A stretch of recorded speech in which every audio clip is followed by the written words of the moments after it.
Terima kasih Dr. Esa. Saudara-saudara, hari ini kami akan melaporkan kembali kinerja data bidang kesehatan terkait dengan upaya kita bersama untuk mempercepat penanggulangan pandemi COVID-19 ini.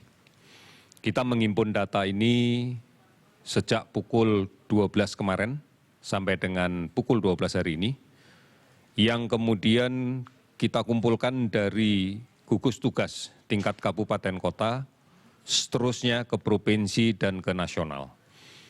Juga dari rumah sakit yang merawat penderita COVID-19 ini. Seluruhnya dilaporkan dalam satu sistem yang kita sebut dengan New All Record untuk data laboratorium atau melalui RS Online untuk menghimpun data dari berbagai rumah sakit. Dari data yang masuk inilah kemudian kita analisa berdasarkan spesimennya, kemudian kita kumpulkan dalam kelompok orangnya, apakah ini kasus baru yang kemudian harus kita beri nomor registrasi InnoCovid sebagai registrasi kontak tracing yang tentunya akan kita laporkan ke WHO, ataukah follow up dari pasien yang sudah kita rawat untuk menentukan kondisi antigennya terakhir. Apabila hasilnya sudah negatif dan klinis bagus, maka kita akan menyatakan sembuh. Saudara-saudara, hari ini kita melakukan pemeriksaan 17.052 spesimen. Sehingga total yang kita periksa 540.115 spesimen. Jumlah ini memberikan hasil untuk hari ini kasus positif sebanyak 1.106 orang. Sehingga akumulasinya menjadi 40.400 orang. Kalau kita rinci kasus positif masih didominasi penambahan pada beberapa provinsi, di antaranya Jawa Timur, hari ini melaporkan 245 kasus baru dan 71 sembuh. Sulawesi Selatan 175 kasus baru dan 44 sembuh. Kalimantan Selatan 169 orang dan 6 sembuh. DKI Jakarta 101 kasus baru dan 134 sembuh. Kemudian Jawa Tengah 56 kasus baru dan 30 sembuh. Penambahan kasus baru dari beberapa daerah tersebut didapatkan dari tracing yang agresif dari setiap kasus positif yang dirawat. Tracing ini kemudian ditindaklanjuti dengan pemeriksaan antigen menggunakan real-time PCR atau TCM yang kemudian kita dapatkan hasil yang seperti kami sampaikan tadi. Penambahan kasus ini adalah gambaran bahwa memang kontak dekat yang kemudian kita lakukan tracing secara agresif dan kemudian dilakukan testing secara masif menunjukkan gambaran hasil positif yang cukup banyak. Ini menjadi penting saudara-saudara sekalian, karena kasus-kasus positif inilah yang kemudian harus betul-betul kita edukasi untuk melaksanakan isolasi dengan baik. Apabila menunjukkan gejala yang membutuhkan layanan rawatan, sudah barang tentu kasus ini akan kita bawa ke rumah sakit untuk kita rawat. Namun pada kasus dengan gejala yang ringan, kita minta untuk melaksanakan isolasi mandiri. Isolasi mandiri secara ketat sesuai dengan protokol yang telah kita berikan menjadi kunci untuk kemudian memutus rantai penularannya. Beberapa daerah memberikan laporan kasus positif yang jauh lebih sedikit dibanding dengan kasus sembuh.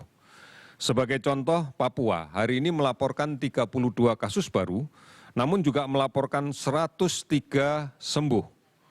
Kemudian Banten 34 kasus baru, ada 25 sembuh. Sumatera Barat 6 kasus baru, 36 sembuh. Ada 18 provinsi yang melaporkan penambahan kasusnya di bawah 10. Dan 7 provinsi yang hari ini melaporkan tidak ada penambahan kasus baru, namun ada penambahan kasus sembuh yang cukup signifikan. Oleh karena itu total kasus sembuh hari ini kita mendapatkan jumlah 580 sembuh sehingga totalnya 15.703 sembuh. meninggal 33 orang sehingga totalnya menjadi 2.231 orang. Kami masih melakukan pemantauan pada 29.124 orang dan pengawasan secara ketat pada pasien sebanyak 13.510 orang. 431 kabupaten kota terdampak di 34 provinsi. Ini adalah gambaran bahwa kita harus ketat kembali untuk mengendalikan sebaran penyakit ini dengan menjalankan protokol kesehatan secara ketat.